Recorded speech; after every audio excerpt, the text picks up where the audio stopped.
Podem començar amb aquesta activitat que avui duim a terme, aquesta conferència que impartirà o aquesta xerrada, no?, que tindrem en línia amb Octavio Salazar Benítez. Aquesta conferència o aquesta xerrada l'emmarcam en els actes, com sabeu, en commemoració del 25 de novembre d'enguany, que sent un any com és tan especial, doncs fa que tinguem aquestes activitats en línia. Hem duit a terme jornades per professionals, hem duit a terme ja un taller dirigit a homes, no? I en aquest sentit, enguany, des del Consell volíem introduir aquesta mirada respecte al feminisme i als homes, la incorporació que per nosaltres és fonamental dels homes en aquesta lluita i en aquesta feina conjunta, i per això estem encantades, la Rosa i jo, de comptar avui amb Octavio. Faré 5 cèntims del seu currículum, que és molt ampli, però jo comentaré algunes cosetes i després ja us donem pas a la seva xerrada, que té per títol La revolució masculina pendiente, de la omisión a la acción.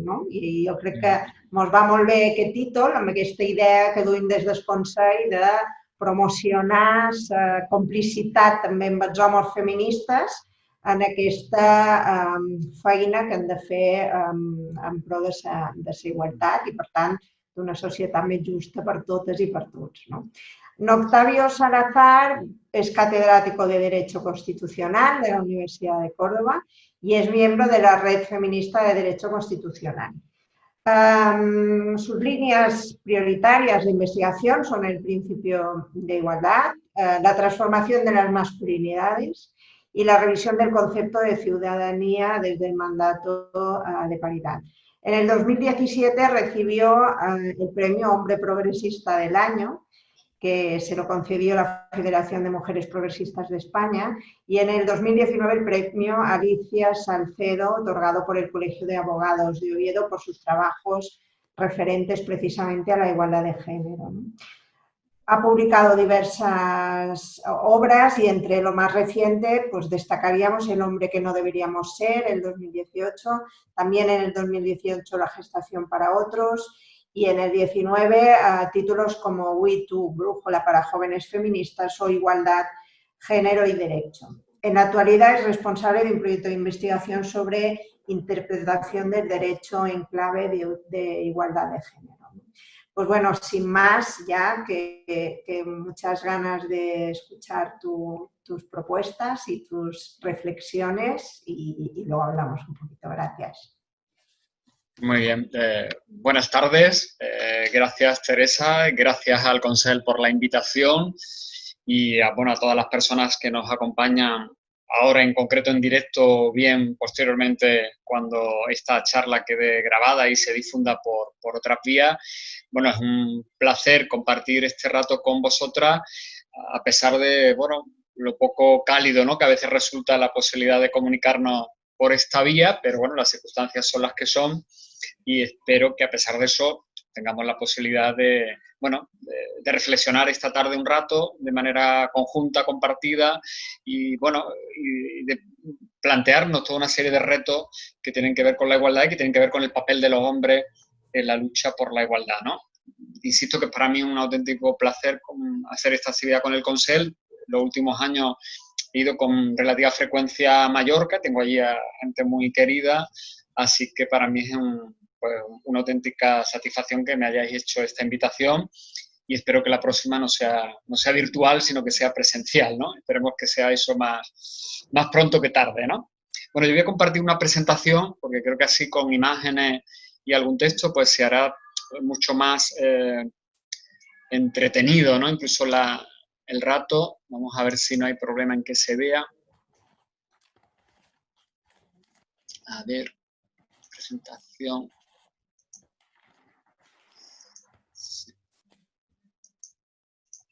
Ahora, ¿sí? ¿La veis? ¿Sí? ¿Sí? Perfecto, vale. Bueno, pues vamos a plantear con ese título, ¿no?, con el que yo he querido dar como un toque de atención, ¿no?, muy muy potente, ¿no? Esa revolución masculina pendiente, ¿no?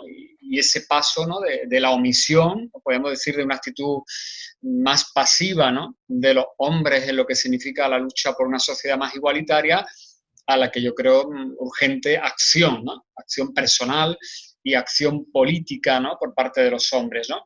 Utilizo ahí esa viñeta que es de un ilustrador y un viñetista que se llama Javi Rollo, que tiene toda una serie de viñetas que tienen que ver con, justamente con los hombres y con la masculinidad y con el machismo, y me parece muy gráfica, ¿no? Esa idea de la jaula en la que estamos metidos los hombres, en el doble sentido de también la constricción que para nosotros supone el mandato de masculinidad dentro del patriarcado, y luego también desde el punto de vista de la necesidad que tenemos de romper esos barrotes para lanzarnos a ese compromiso por la igualdad, ¿no? Entonces, con esa imagen, ¿no?, que pretende ser muy comprometida y militante, inicio, ¿no?, esta intervención. Ahí aparece en la diapositiva tanto en mi dirección de correo electrónico, mi dirección del blog personal que tengo, de redes sociales, para que nos estén siguiendo, pues podemos estar en contacto a partir de ahora por cualquiera de esas vías y por supuesto estoy a vuestra disposición para cualquiera que tenga interés en seguir estos temas o en seguir reflexionando sobre estas cuestiones, ¿no?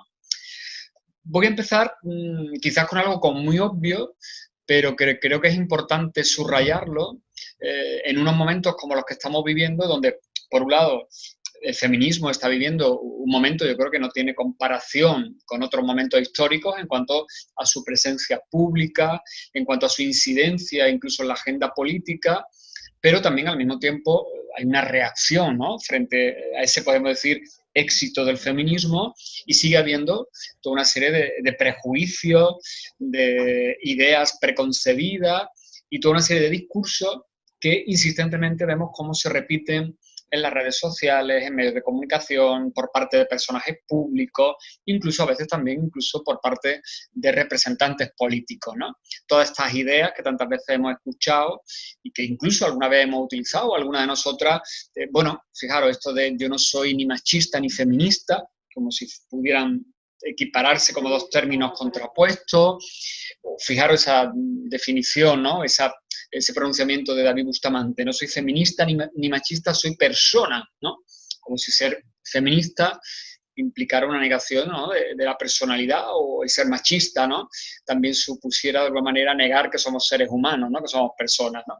O esa frase también que hemos escuchado tanto de yo estoy a favor de la igualdad pero no soy feminista, ¿no?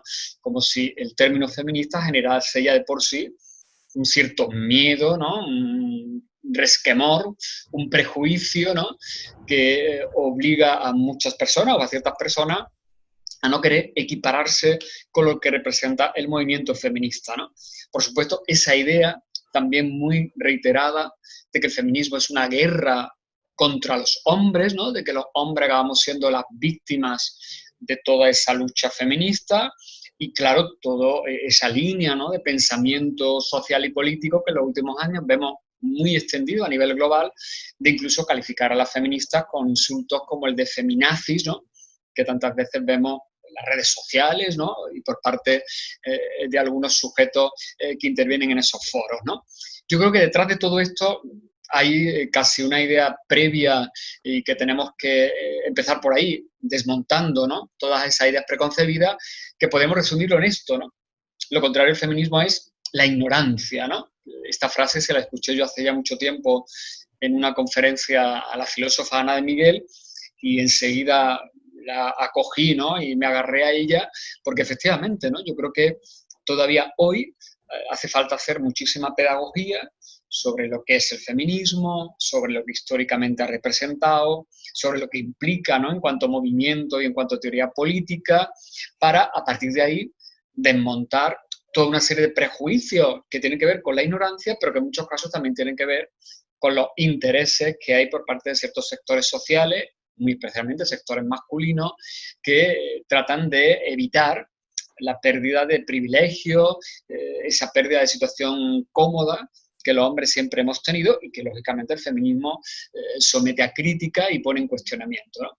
Por lo tanto, yo parto, ¿no?, en mis reflexiones sobre los hombres y sobre la masculinidad de esta herramienta que para mí ha sido y es siempre el feminismo, entendido como esa propuesta emancipatoria de los seres humanos que persigue la igualdad real de hombres y mujeres, es decir, que el sexo no sea determinante de ninguna limitación en el disfrute de los derechos y que por lo tanto creo que es un objetivo de democracia, de justicia social y en el que deberíamos estar comprometidos tanto mujeres como hombres, ¿no?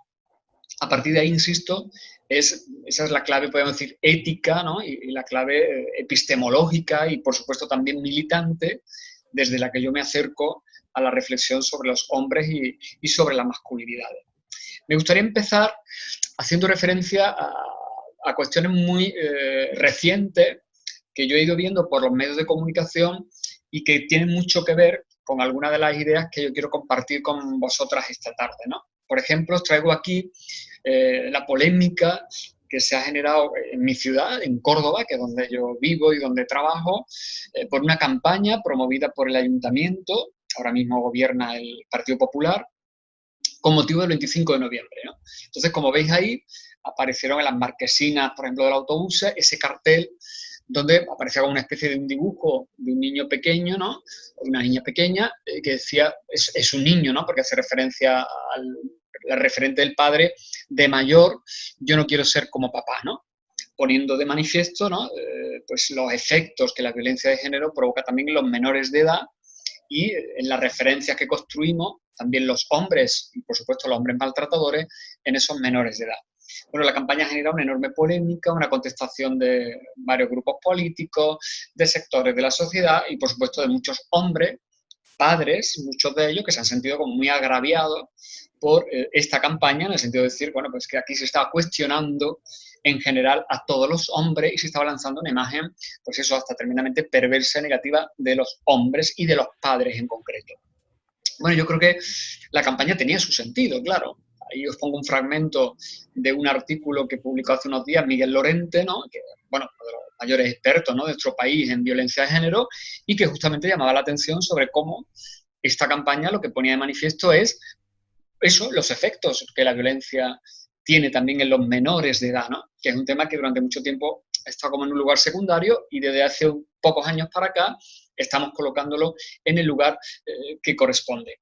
Y cómo, reflexionaba Miguel en ese artículo, hay siempre como una resistencia, una reacción, ¿no?, por parte de un sector importante de la población masculina frente a este tipo de mensajes que cuestionan un modelo de masculinidad y que implica a su vez remover pues, esa posición, como yo decía antes, de comodidad y también de pasividad de los hombres ante la violencia de género, ¿no? Yo creo que un sector muy importante de los hombres, cuando se habla de la violencia, es como si la vieran como algo externo a ellos, ¿no? Como algo que pasa fuera, con respecto a lo cual ellos no tienen ningún tipo de responsabilidad y que por lo tanto cualquier discurso, ¿no?, que cuestione la masculinidad como germen de la violencia lo entienden como un ataque personal, ¿no? Bueno, yo creo que la polémica generada por esta campaña nos da muchas claves de cómo todavía hoy se generan muchas resistencias cuando el foco se pone en los hombres, ¿no?, en los hombres como responsables de la violencia. Hubo también, bueno, quería traeros aquí también, iba a pasar a la siguiente diapositiva, pero es interesante que comentemos también esto. Fijaros, he recogido aquí distintas entrevistas, comentarios, portadas incluso de algunas revistas, muy recientes algunos de ellos, donde vemos cómo en estas declaraciones que nos hacen determinados personajes de distinta índole, ¿no?, políticos, deportistas, personajes públicos, como en este caso Ortega Cano, que ponen en el centro una determinada idea, ¿no?, de la masculinidad, ¿no? Fijaros esas declaraciones de Bolsonaro, hablando de la lucha contra el COVID, ¿no? Tenemos que dejar de ser un país de maricas, ¿no?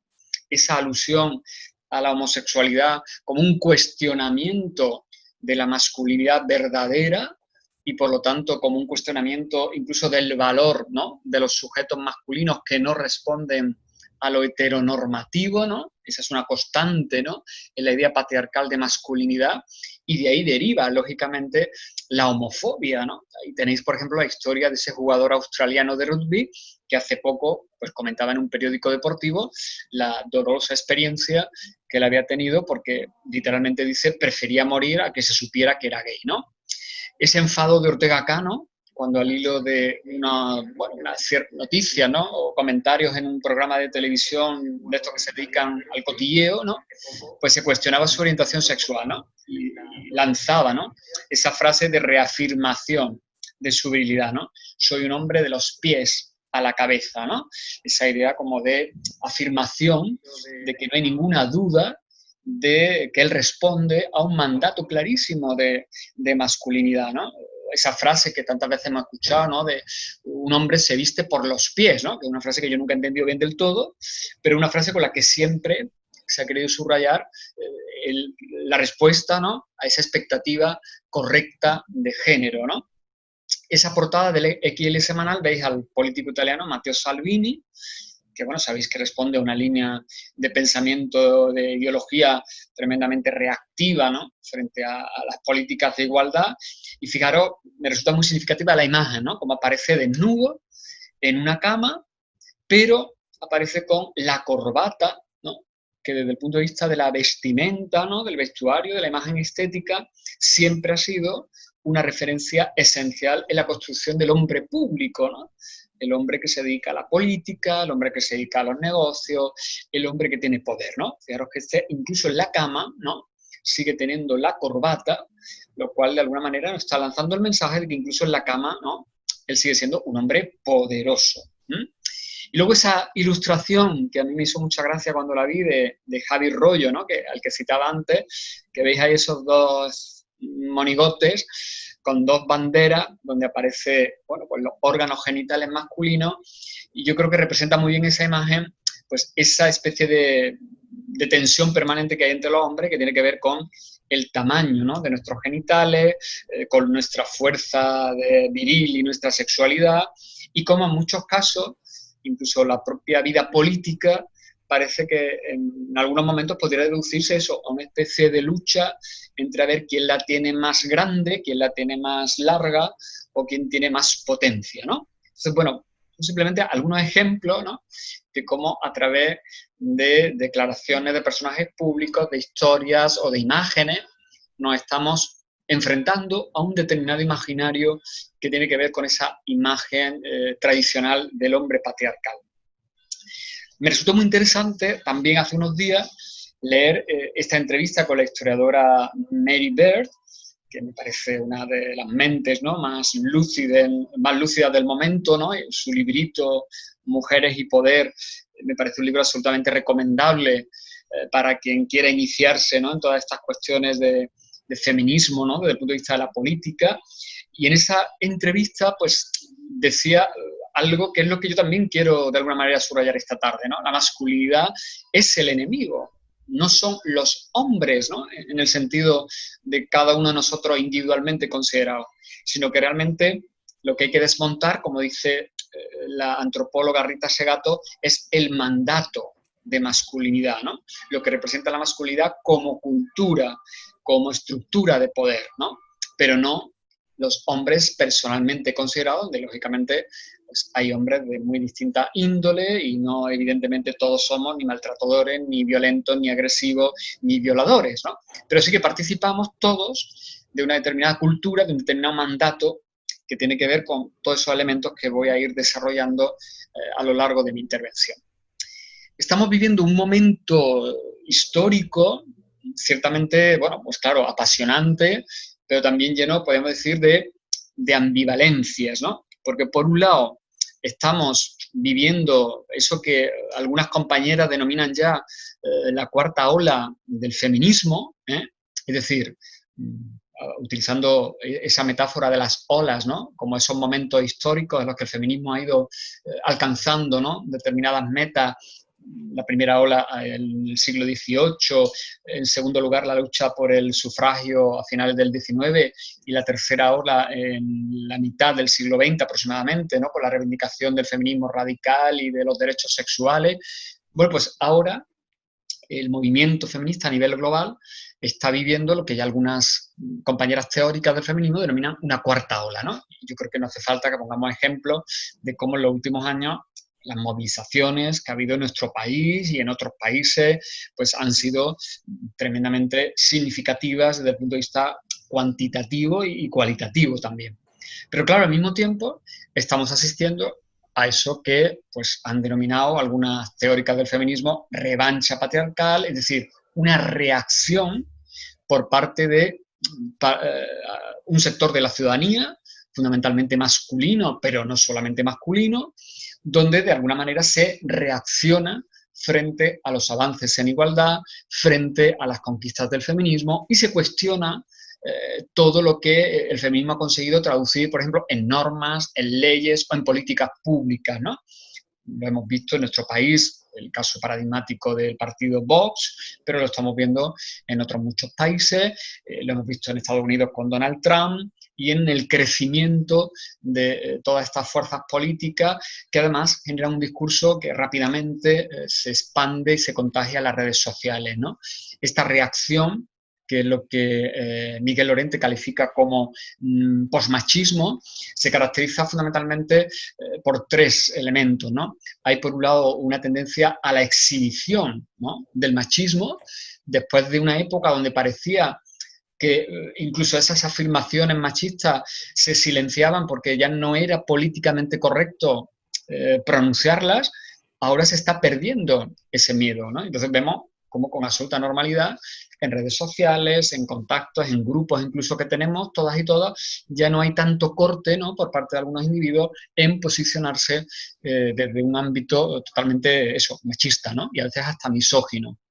El segundo elemento que caracteriza este movimiento es la negación, es decir, negar los argumentos sólidos y absolutamente indiscutibles que sirven de base para la adopción, por ejemplo, de leyes contra la violencia de género, políticas de acción positiva para favorecer la presencia de mujeres en los órganos de representación.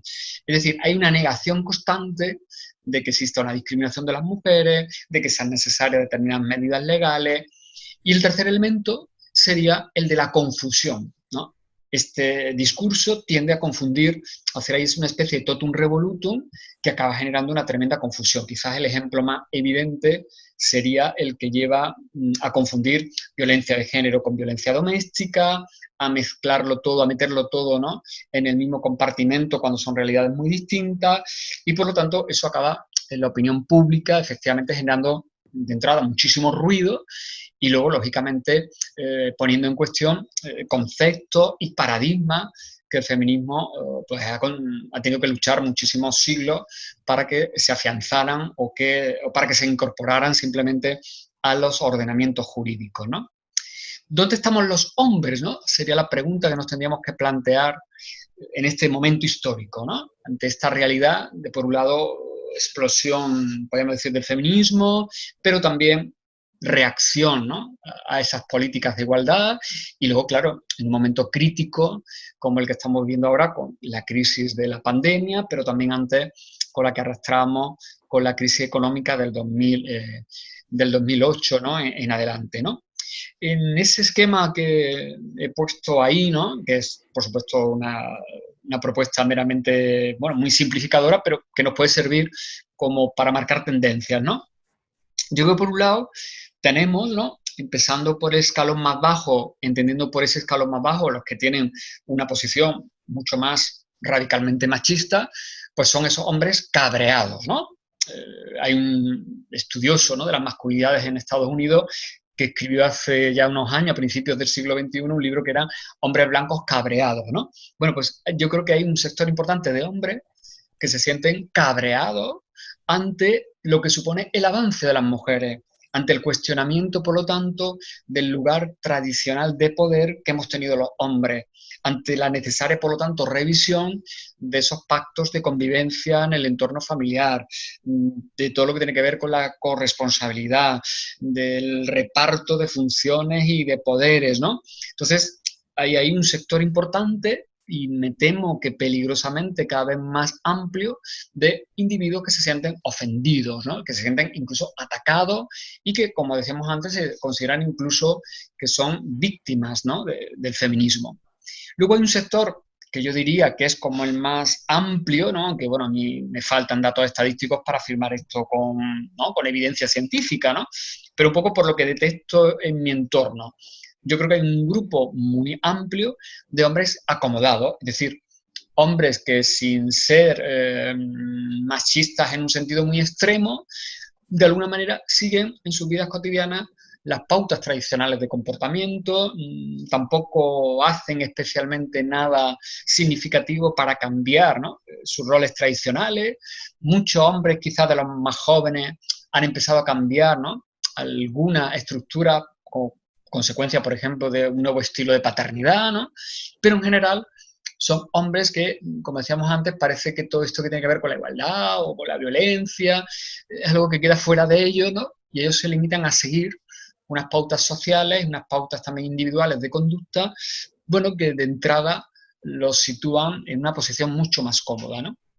Y luego ya en un tercer nivel, mucho más avanzado, ¿no?, estarían lo que podemos llamar hombres concienciados, es decir, hombres que han empezado a darse cuenta de que si queremos construir una sociedad más igualitaria, también los hombres tenemos que cambiar, tenemos que ser militantes en estas cuestiones, y vemos cómo empiezan a organizarse en grupos de acción, grupos de reflexión, hay algunas asociaciones, algunos grupos de hombres, se está generando también, y esto sí que es una novedad importante en los últimos años, toda una línea de reflexión en la academia, en la universidad, en torno a este tema, que hasta hace nada era un tema absolutamente inédito en nuestro país, ¿no?, los estudios de masculinidades, y cada vez hay más, pues eso, tesis doctorales que empiezan a hacerse sobre esta cuestión, posgrado o cursos de especialización que empiezan a poner el foco en los hombres, o publicaciones como esa que señalo ahí, que es una publicación de hace apenas unos meses, donde, bueno, se hace un análisis, ¿no?, desde el punto de vista más divulgativo en este caso, sobre las transformaciones de la masculinidad, ¿no? Pero fijaros, hay una reacción, ¿no?, a veces muy violenta y muy agresiva, que la detectamos pues con muchísima claridad en todo lo que tiene que ver con ese mundo digital, en el que, claro, ahora como consecuencia de la pandemia, pues estamos casi las 24 horas del día, y donde se crea como una especie, Michael Kimmel lo denomina la machosfera, ¿no? Porque fijaros la cantidad de páginas, de cuentas de Twitter, de youtubers, de foros, donde vemos cómo se construye, se comparte y se genera un discurso tremendamente machista y reaccionario frente a la igualdad de género, ¿no? Ahí simplemente os pongo algunos ejemplos de cuentas de Twitter, de este tío blancuetero, ¿no?, que es un prototipo, ¿no?, de esa actitud de un hombre contestatario frente a las reivindicaciones feministas, o por supuesto el archiconocido foro Coches, ¿no? En el otro extremo se ha empezado también a hablar mucho, ¿no?, en los últimos años, de ese concepto que a mí no me gusta mucho, que es el de nuevas masculinidades, ¿no? Y por eso lo pongo entre interrogantes, ¿no? Hemos visto cómo en medios de comunicación, en periódicos, en foros, e incluso en ámbito universitario, empiezan a plantearse pues, debates y reflexiones en torno a las nuevas masculinidades, ¿no? Es un concepto muy repetido y que, bueno, yo, por ejemplo, pues lo he usado en ocasiones y muchas veces también se me ha adjudicado, ¿no?, cuando se dice, bueno, es experto en nuevas masculinidades. ¿Por qué soy crítico con este concepto? Pues soy crítico porque creo que con frecuencia este concepto se limita a ser una mera etiqueta que no supone cambios realmente sustanciales en las estructuras sociales y políticas, ¿no? Hay cambios individuales que, como decíamos antes, tienen que ver, por ejemplo, con la paternidad, tienen que ver con determinados hábitos o con determinadas responsabilidades que sobre todo los hombres más jóvenes empiezan a asumir, pero no necesariamente esa transformación individual y puntual significa que el fondo, ¿no?, de nuestras sociedades se esté transformando. Incluso en muchos casos creo que todos estos elementos no hacen sino añadirnos a los hombres un plus más de prestigio que se suma al que ya tenemos por el hecho de ser hombres, ¿no? El hecho de que seamos buenos padres, esas imágenes que a veces vemos en la publicidad, en reportajes de revistas, donde aparecen unos hombres maravillosos, impecables, se supone que magníficos padres, por supuesto guapísimos, bien vestidos, y bueno, parece ya que con esa imagen estamos construyendo, ¿no?, otro tipo de hombre, ¿no? Detalles a veces como muy anecdóticos, ¿no? Como en esa reunión que tuvieron Sánchez, el presidente español, con Justin Trudeau, ¿no? El presidente de Canadá, ¿no? Cuando veíamos, se fijaban los medios de comunicación en esos calcetines, ¿no? Especialmente vistosos que llevaba Trudeau y que no son muy habituales o no han sido muy habituales tradicionalmente en los hombres, ¿no? Entonces, el elemento puramente estético no quiere decir que ahí haya un cambio mucho más profundo, ¿no? Y por supuesto, si nos vamos a analizar cuestiones como, por ejemplo, la paternidad a través de los vientres de alquiler, pues ahí nos encontramos un discurso tremendamente perverso, donde, por ejemplo, hemos visto a personajes públicos como Ricky Martin hablar incluso con esa expresión que tenéis ahí, ¿no? Estamos embarazados, ¿no? Cuando han acudido por cuarta vez, creo ya, su pareja y él, a una madre de alquiler para satisfacer su deseo de ser padre. ¿Todo esto representa una nueva masculinidad? Pues no sé hasta qué punto no es sino una especie de reafirmación de la masculinidad de siempre, pero con algunos elementos que podemos decir que estéticamente suponen una revisión y que en muchos casos no hacen sino, de alguna manera, reafirmar nuestra posición de privilegio y nuestra posición de poder. Creo también que, como dice Victoria Sendón, ¿no? Una de las históricas, ¿no? del feminismo en nuestro país, aquí se genera, ¿no? Como una especie de mística, ¿no? Lo mismo que se hablaba de la mística de la feminidad, pues yo creo que ahora con las nuevas masculinidades se está cayendo una especie de mística de las nuevas masculinidades y el peligro de esto es que finalmente la mística, como dice Victoria Sendón, acaba siendo un acto solitario, ¿no? Y yo creo que aquí lo que necesitamos son actos colectivos y actos solidarios y políticos, ¿no? de transformación. Fijaros en todos esos titulares que yo he destacado aquí y que aparentemente no tienen que ver entre sí, pero yo creo que sí que tienen que ver porque al final están poniendo el foco en la referencia masculina, ¿no? Ahí tenéis, por ejemplo, la declaración de Amparo Tomé, ¿no? Esta gran referencia, ¿no? En el tema de la coeducación, cuando dice eso, los niños sufren, se les empuja a ser machos, ¿no? La violencia machista está relacionada en España con la falta de educación sexual. La masculinidad tóxica, vemos ese reportaje de Estados Unidos, vemos un niño con un arma, ¿no? Que nos plantea otro tema de reflexión, que es la vinculación de los hombres con la violencia en general, no solamente con la violencia hacia las mujeres, sino con el uso de la violencia, ¿no? Incluso de la propia infancia, ¿no? De la propia niñez, ¿no? El tema de las armas, por ejemplo, en Estados Unidos, es un tema clave, ¿no? En este sentido. Fijaros eso que dice Rita Segato, ¿no? La violación no es un acto sexual, es un acto de poder, es un acto de dominación, ¿eh? Aquí tenemos otra clave, ¿no? Cuando hablamos de masculinidad, estamos hablando de poder, estamos hablando de dominación. Decir te quiero entre hombres es un ejercicio que todos deberíamos practicar. Claro, ¿qué pasa, ¿no? Con toda esa dimensión emocional que los hombres habitualmente nos negamos o situamos en un nivel muy secundario, ¿no? De nuestra existencia. Y bueno, esa declaración tan rotunda, ¿no? De Javi Rollo, ¿no? Ese viñetista del que antes hablaba, cuando dice el machismo se debería tratar como una epidemia, ¿no? Ya que estamos en un momento donde la epidemia ha ocupado toda nuestra vida, pues me parece, ¿no? Que es una comparación pues muy oportuna. Yo creo que todo esto, todos estos elementos, ¿no? Que parece que entre sí no tienen nada que ver, yo creo que nos sitúan frente a una evidencia, y es que la masculinidad es un problema. E insisto, no hablo de los hombres en concreto, personalmente e individualmente considerados, sino de la masculinidad como cultura, como estructura política y como mandato, ¿no? Y frente a esa epidemia, claro, como dice también Javi Rollo en esa viñeta que veis ahí, pues no existe una vacuna, ¿no? Es decir, no tenemos una inyección o una grajea que no la podamos tomar por la noche y al día siguiente nos despertemos dejando de ser machistas, ¿no? En todo caso, lo que aquí habría que plantear es todo un proceso de transformación y de revisión que empieza, lógicamente, por reconocer el machismo, ¿no? Si no hay ese paso previo de reconocimiento del machismo, difícilmente los hombres, por supuesto también las mujeres, pero muy especialmente los hombres, vamos a dar un paso hacia adelante en nuestra transformación. Porque claro, tolerar el machismo es machismo, ¿no? Es decir, mantener una actitud pasiva frente a lo que representa el machismo en nuestras vidas es también una manera de prorrogar, de amparar y de dar legitimidad a esa cultura machista. Y el gran problema que seguimos teniendo es que, como bien nos demuestra ese gráfico que estáis viendo ahí, que es también una viñeta de Javi Rollo, el machismo que vemos los hombres, en muchos casos simplemente esa puntita del iceberg, ¿no? Solamente como lo más escandaloso, ¿no? Lo más evidente. Pero el problema es que todo ese machismo que está por debajo, ¿no? Ese gran iceberg que está por debajo de la línea de agua, es el machismo que sufren las mujeres, ¿no?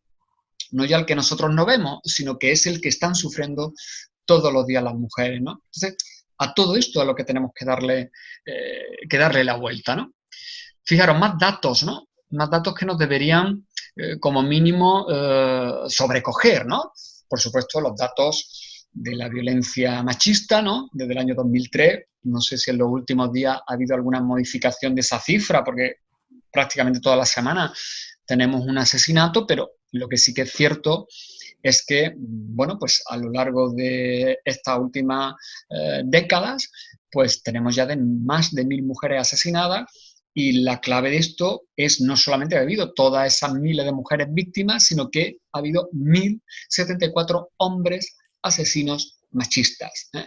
Yo creo que es importantísimo, creo que deberíamos empezar a poner el foco, incluso desde el punto de vista de la comunicación, en quiénes son los sujetos responsables. Por supuesto que hay que atender a las víctimas, por supuesto que hay que restaurar en la medida de lo posible los derechos que esa víctima ha visto lesionados, pero creo que es importante que desde el punto de vista de la lucha contra la violencia pongamos el foco en que ha habido más de 1000 asesinos machistas en nuestro país, y que por supuesto todos los años hay miles de hombres condenados por maltrato, ¿no? Y como en los últimos años no solamente está descendiendo, sino que, por ejemplo, violencias como las que tienen que ver con la sexualidad, ahí tenéis los datos de las agresiones sexuales en 2018, están creciendo, ¿no? Y están creciendo muy especialmente entre los más jóvenes, ¿no? Lo cual es un dato que nos debería hacer como sociedad reflexionar, ¿no? Muy, muy seriamente, ¿no? Claro, es que seguimos viviendo, ¿no? Todos esos datos meramente estadísticos y que nos pueden resultar a veces tan fríos, ¿no? Porque casi que ya nos hemos acostumbrado, ¿no? Pasa como con las muertes del coronavirus, ¿no? Parece que ya estamos como anestesiados cuando cada día en el telediario nos dicen los cientos de muertos que ha habido, ¿no? Pero de alguna manera, yo creo que también con la violencia de género corremos ese riesgo. ¿Esa violencia deriva de qué? Bueno, pues deriva de un modelo político, social, cultural, que es el que identificamos con el patriarcado, ¿no? El patriarcado entendido como el gobierno de los padres, el gobierno de los hombres, la estructura de poder donde los hombres tenemos el rol protagonista, una posición de dominio, y la mujer es una posición subordinada. Y me gusta mucho el concepto que, bueno, se inventa o que utiliza la filósofa Rosa Rodríguez Mazda cuando ella habla de fratriarcado, ¿no?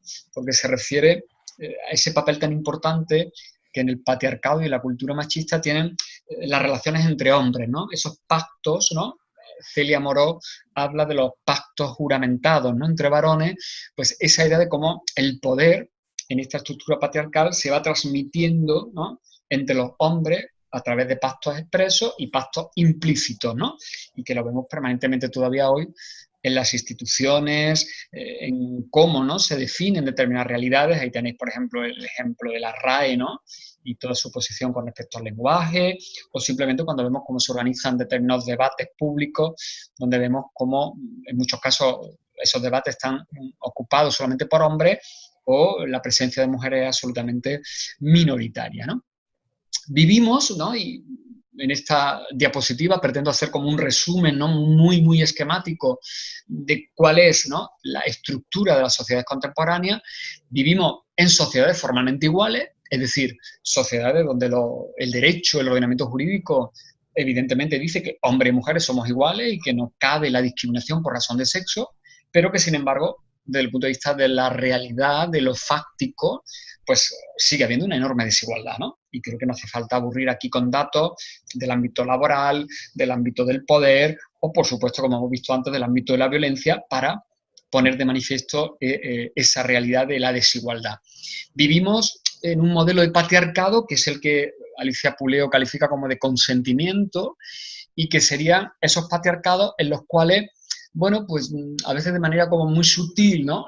Y sin que seamos del todo conscientes, vamos reproduciendo toda una serie de pautas de comportamiento donde ya no existen unas reglas coactivas que nos obliguen a comportarnos, podríamos decir, de manera machista, pero sí que tenemos asumida, ¿no?, una serie de reglas del juego, por así decirlo, que reproducen permanentemente esa estructura patriarcal, ¿no? Es decir, el contrato social a través del cual organizamos nuestra convivencia sigue apoyándose por debajo, podríamos decir, del suelo. Hay un subsuelo que es eso que denominó, ¿no?, la teoría feminista el contrato sexual, ¿no?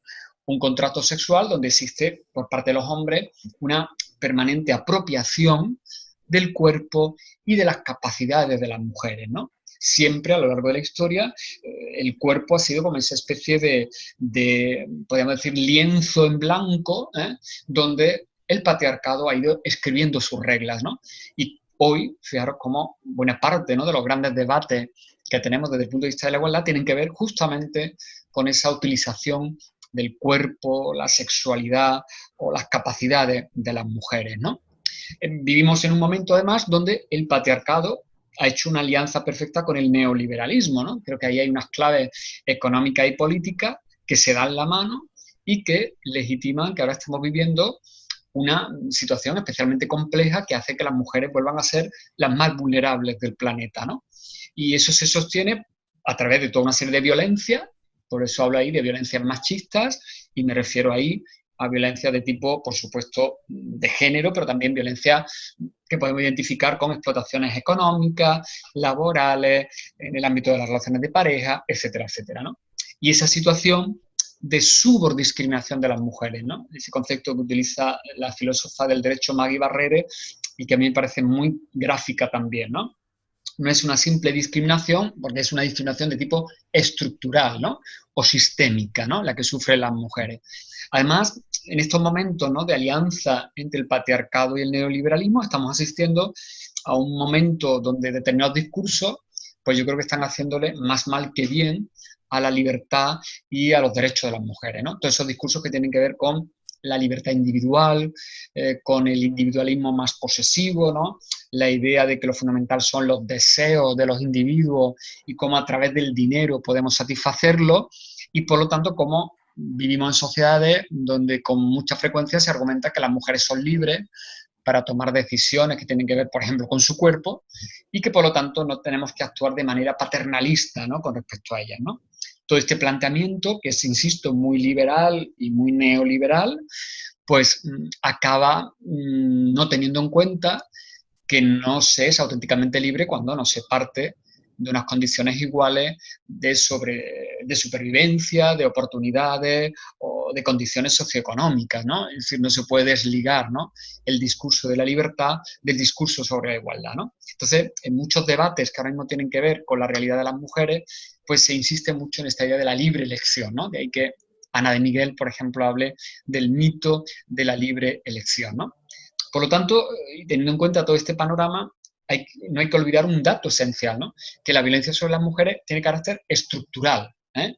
No es una cuestión, podemos decir, coyuntural, no es una cuestión que depende de un determinado momento histórico o de determinadas circunstancias de una sociedad, sino que es algo que está en la estructura de todas las sociedades desde tiempo inmemorial, ¿no?, y que tiene mucho que ver con una manera de organizar, ¿no?, esa sociedad y ese mundo que compartimos hombres y mujeres, ¿no?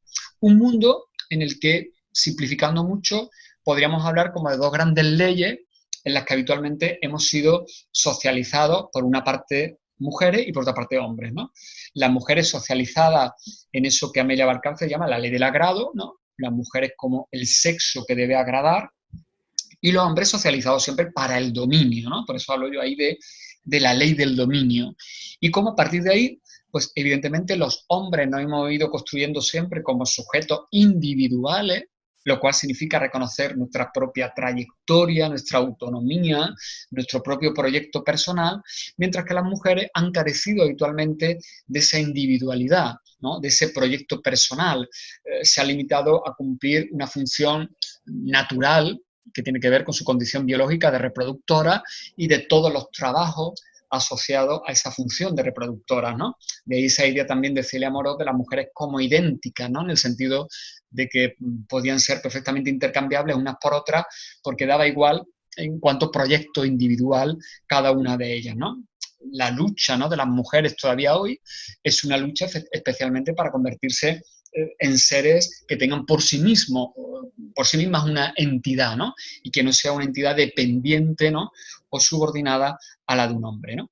El patriarcado se ha ido construyendo a partir de esa división entre lo masculino y lo femenino, pues a través de toda una serie de binomios jerárquicos, ¿no? Es decir, si pensamos, por ejemplo, en cómo se divide el mundo entre lo público y lo privado, la razón y la emoción, los trabajos productivos y los trabajos reproductivos. Es decir, podemos hacer un recorrido prácticamente por todas las facetas en las que nos desarrollamos como seres humanos para ver, como siempre vemos, una división entre lo que corresponde a los hombres y lo que corresponde a las mujeres, ¿no? Fijaros, esa ilustración que os vuelvo a poner ahí de Javi Rollo, también muy, yo creo que muy oportuna y tremendamente acertada en todo lo que tiene que ver, por ejemplo, con las responsabilidades, ¿no?, que hombres y mujeres asumimos, por ejemplo, en el espacio privado, ¿no? Es como si las mujeres partieran, ¿no?, o partiéramos, ¿no?, de esa idea preconcebida de que tienen como un software preinstalado que les lleva a asumir responsabilidades, como veis ahí, que tienen que ver con lo doméstico, con los cuidados, con todo lo que tiene que ver con la organización del ámbito de la familia, mientras que los hombres, ¿no?, lo tenemos todo eso fuera, ¿no?, todo eso fuera de nuestro disco duro, ¿no?, ese software no lo tenemos instalado, entre otras cosas porque no nos ha interesado nunca instalarlo, y en todo caso, algunos hombres, ¿no?, lo que están haciendo en los últimos tiempos es, bueno, que se incorporan a determinadas tareas como si hicieran una especie de concepción graciosa, ¿no? Esa idea, ¿no?, todavía también muy machista del hombre que ayuda, ¿no?, a su mujer en la casa, o del que, bueno, se arremanga el domingo y hace una paella fantástica, pero lógicamente la que tiene la responsabilidad continuada, ¿no?, de la intendencia de su casa es la mujer, ¿no? El hombre simplemente asume ese rol también protagonista de ser, ¿no?, amo de casa por un día, ¿no? Existe, claro, en toda esta construcción un mandato terrible, ¿no?, para la masculinidad, que es esa idea de ser un hombre de verdad, ¿no? Toda esa idea de ser los conquistadores, ¿no?, esa idea de que la testosterona nos impulsa permanentemente, ¿no?, al combate, a la acción, a la lucha, ¿no? Hay que demostrar que somos machotes, ¿eh? Esa viñeta que veis ahí de un padre con un hijo, ¿no?, donde desde pequeño se nos dice, no, no, no, los niños tenéis que ser machotes, ¿no?, hombres de verdad, ¿no? Y luego esa jerarquía o esa simetría que finalmente esto provoca en cómo hombres y mujeres vivimos en las sociedades, ¿no?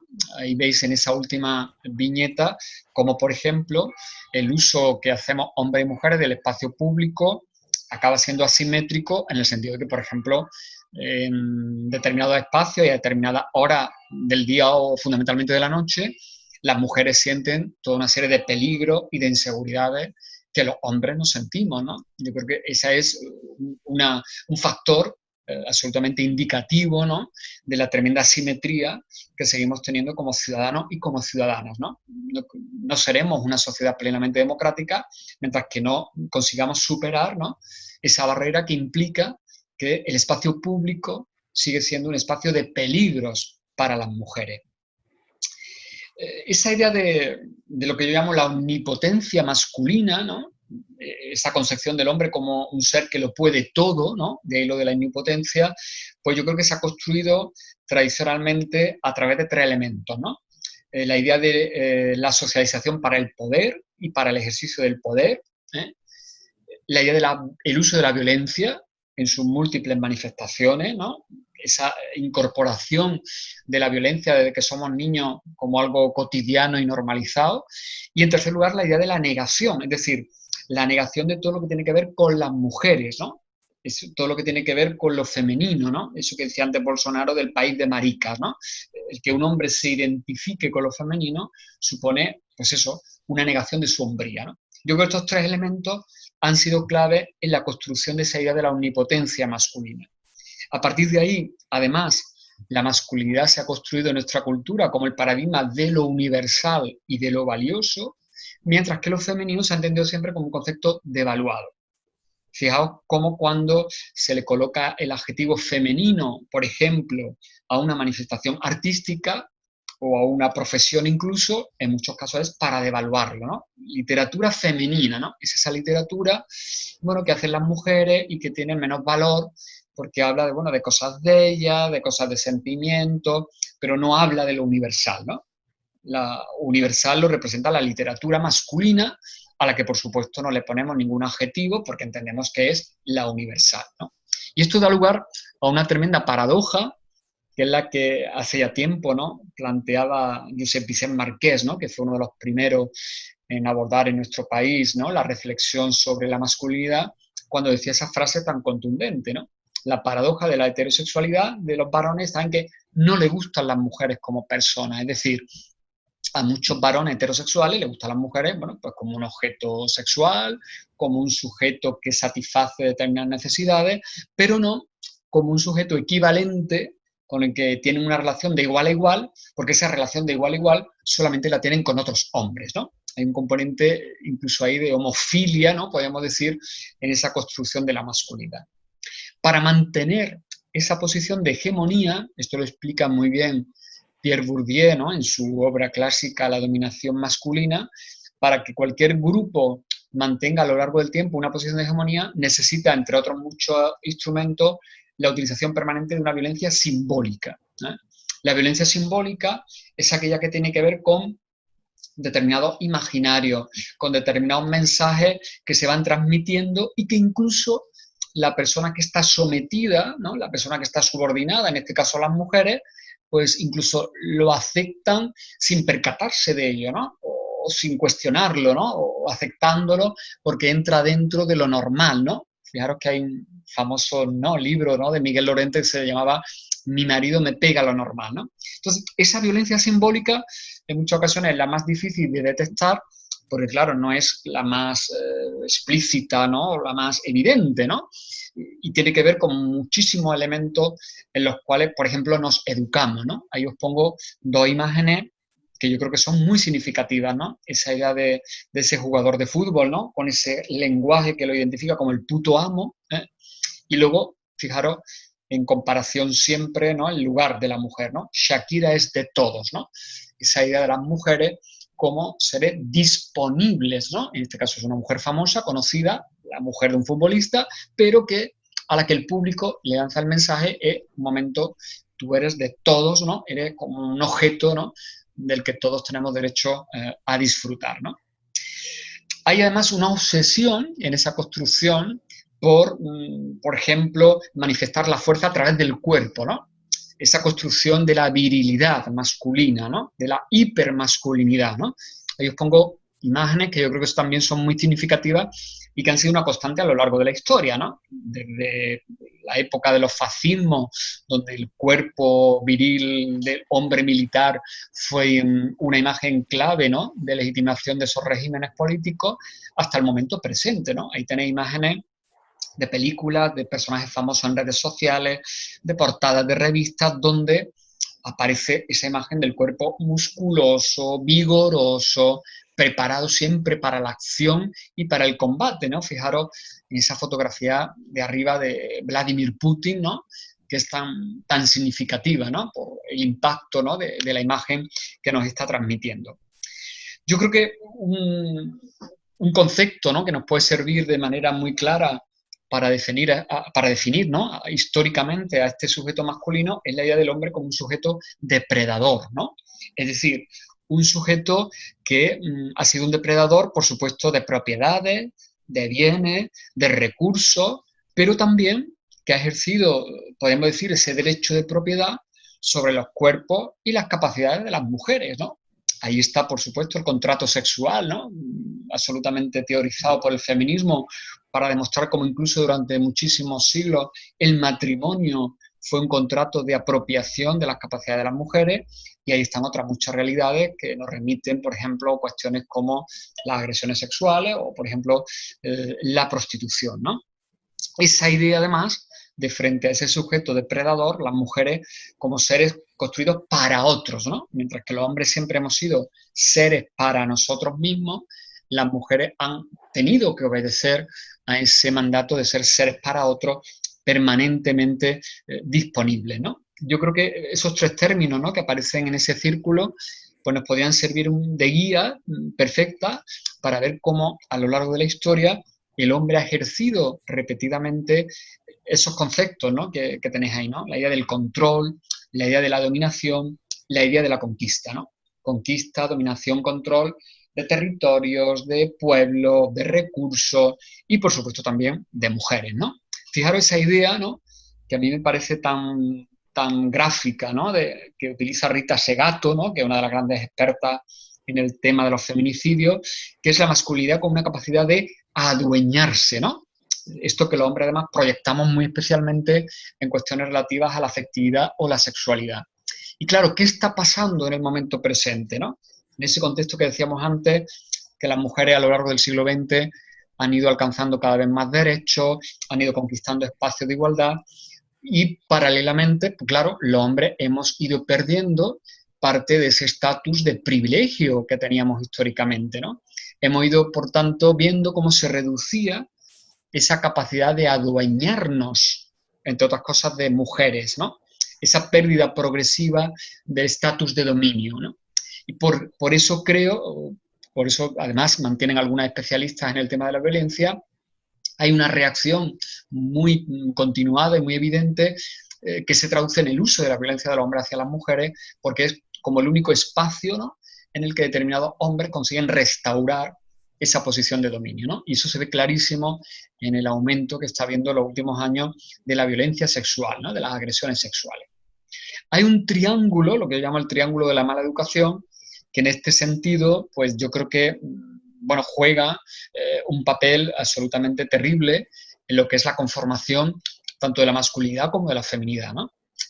Tiene que ver con cómo construimos el amor romántico, cómo, qué papel tiene en lo que se relaciona con la sexualidad ahora mismo la pornografía y, por supuesto, en tercer lugar, una institución clave, ¿no?, del patriarcado, que es la prostitución, ¿no? Y esto, claro, en una sociedad donde esos elementos de violencia simbólica de los que antes hablábamos son cada vez más potentes a través, sobre todo, de lo que tiene que ver con la imagen, ¿no? Vivimos en una sociedad absolutamente, bueno, pues eso, colonizada por lo audiovisual, por la imagen, y por lo tanto es a través de la imagen por donde se nos van llegando determinados mensajes tremendamente perversos, ¿no?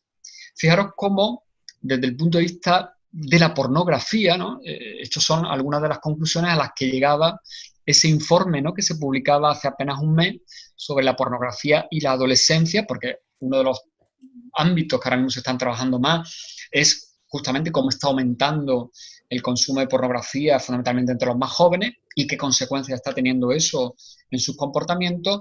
Y claro, el análisis que hacemos del tipo de sexualidad que se transmite a través de estos vídeos, pues es un sexo desprovisto de emociones, donde el deseo sexual masculino es el que dirige la acción, un sexo, por supuesto, centrado en la penetración, sin cuidado, sin intimidad, muy heteronormativo y algo muy importante, donde habitualmente no hay consentimiento, ¿no? Ese tema que en los últimos años ha provocado incluso un gran debate jurídico, ¿no?, al hablar de las violaciones. Bueno, pues en el porno lo que habitualmente no vemos es consentimiento, ¿no?, por parte de las mujeres que participan en este tipo de prácticas, ¿no? Como desde el porno a las chicas se les mandan mandatos que tienen que ver con la sumisión, con la belleza, con la cosificación o con la idea de los cuerpos fragmentados, mientras que a los chicos, por el contrario, los mandatos que se les van transmitiendo son de sujetos activos, de genitalidad, del uso de la violencia y del papel tan importante, ¿no?, y eso es algo sobre lo que ahora volveremos, que tiene el grupo de iguales, ¿no?, la fratría. Y hay que tener en cuenta, por lo tanto, que como dicen, ¿no?, algunas de las chicas y chicos que se han ido entrevistando, por ejemplo, en la Universidad de las Islas Baleares, sé que se han hecho estudios muy importantes sobre este tema, como de alguna manera parece que la pornografía está diseñada para los chicos, ¿no?, para el goce y disfrute de los chicos, y que en muchos casos las chicas llegan a ella para tratar de aprender qué es lo que se espera de ellas, ¿no? que es lo que de alguna manera los chicos están esperando que ellas hagan, cómo ellas tienen que comportarse o incluso cómo ellas tienen que vestirse o cómo tienen que aparecer una fotografía en Instagram, ¿no?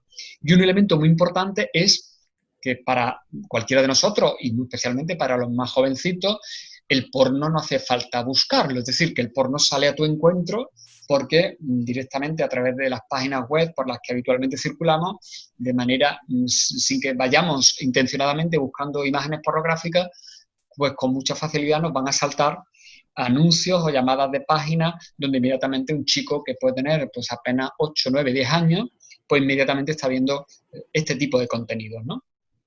Como también en nuestro imaginario colectivo hemos ido normalizando determinadas prácticas abusivas de las mujeres, ¿no? Ahí está, por ejemplo, lo que el feminismo ha llamado la cultura, ¿no?, de la violación. Yo creo que simplemente con ver cómo, por ejemplo, las agresiones sexuales son retratadas en el cine, pues podemos entender cómo vivimos en un imaginario colectivo donde la violación, en gran medida, no ha sido considerada una situación dramática, grave y, ni por supuesto, un delito, ¿no? Yo ahí simplemente os pongo algunos ejemplos de películas de Pedro Almodóvar donde insistentemente aparecen las violaciones como algo normalizado, incluso como un pretexto para una escena absolutamente hilarante como la de Kika, o para justificar una, se supone, maravillosa historia romántica de un enfermero que en hable con ella, abusa de una mujer que está inconsciente, ¿no?, porque está en coma, ¿no?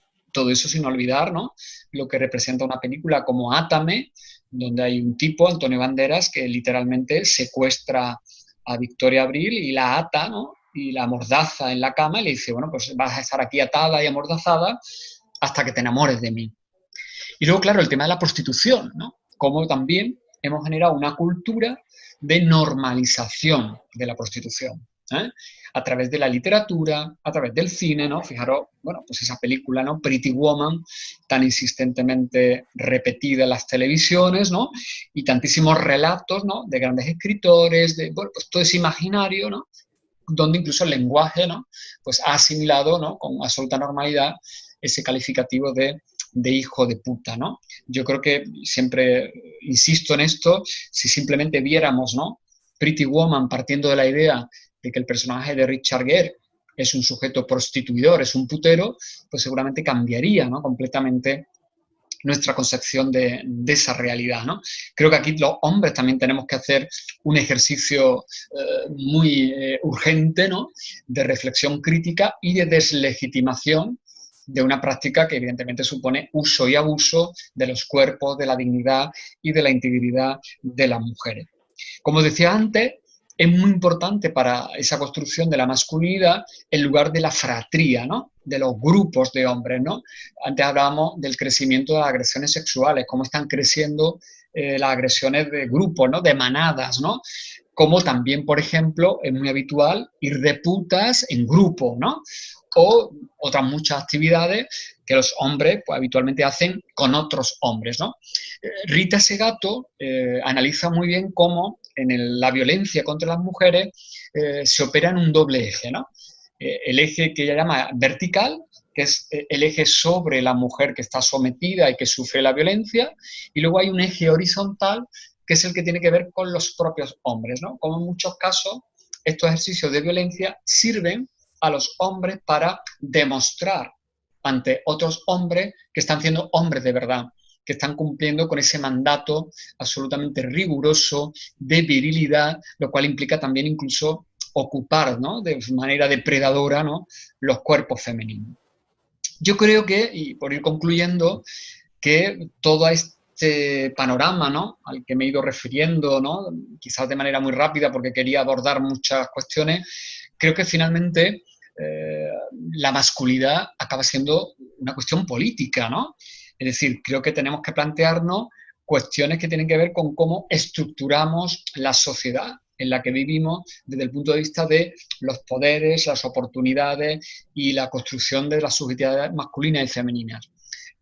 Cuando hablamos de masculinidad, estamos hablando en definitiva de quién tiene el poder y cómo se ejerce ese poder, de cómo organizamos lo público y lo privado, que a mí me parece una cuestión esencial para resolver buena parte de las desigualdades de género, y cómo tenemos todavía pendiente el objetivo de construir una democracia auténticamente paritaria.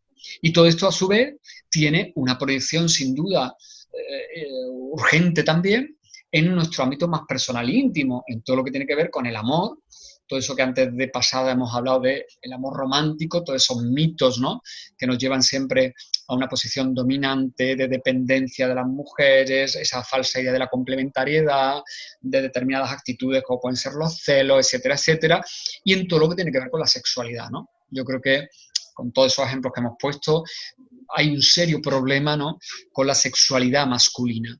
Creo que es importantísimo, además, pues como pongo aquí, desmasculinizar no solamente el poder, sino también la cultura, los saberes, el derecho, ¿eh? Yo que me dedico al ámbito jurídico, pues puedo afirmar, creo que sin temor a exagerar, que el ámbito de lo jurídico sigue siendo un ámbito muy masculinizado y en muchos casos hasta muy machista, ¿no?